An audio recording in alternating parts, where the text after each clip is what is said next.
Voters are going to decide if you can use marijuana right here in Ohio without breaking the law. The pot plan will be on the November ballot. Our I-team is investigating how legalizing marijuana might impact you. News Center 7's Jim Oddie is looking into whether more people will be driving under the influence.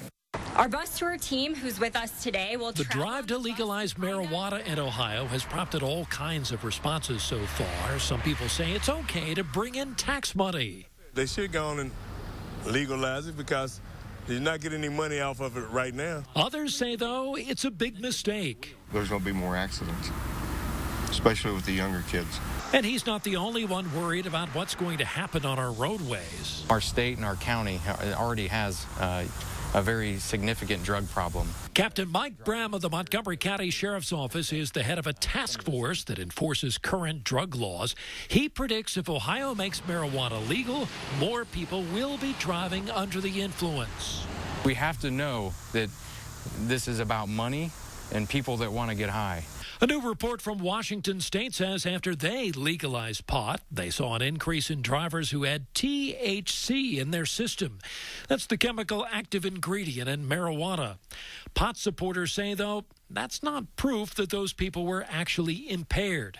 The debate there rages on and will likely be headed to Ohio, too. If this constitutional amendment passes, there's still a lot of legal questions that need to be answered. I talked one-on-one with a defense attorney who handles traffic cases. Are we going to have a roadside marijuana test? I don't know. Tom Kopacz says sobriety tests now are designed more to detect alcohol abuse. There are some handheld devices still in development by companies that say they scientifically measure the amount of THC in a person's system, but those haven't come into use yet. Kopacz says better rules and laws will have to be put into place here to gauge at what point marijuana use actually impairs driving, because everybody's different. It's all about the user, the frequency. If you smoked marijuana 3 days ago and you're a heavy user of marijuana, it's going to be in your system, but no one will know. You're walking around perfectly normal, you talk normal, you act normal, you're not impaired.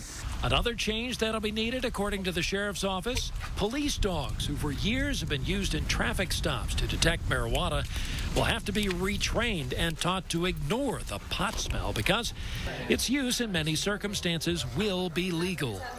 Jim Oddie, News Center 7.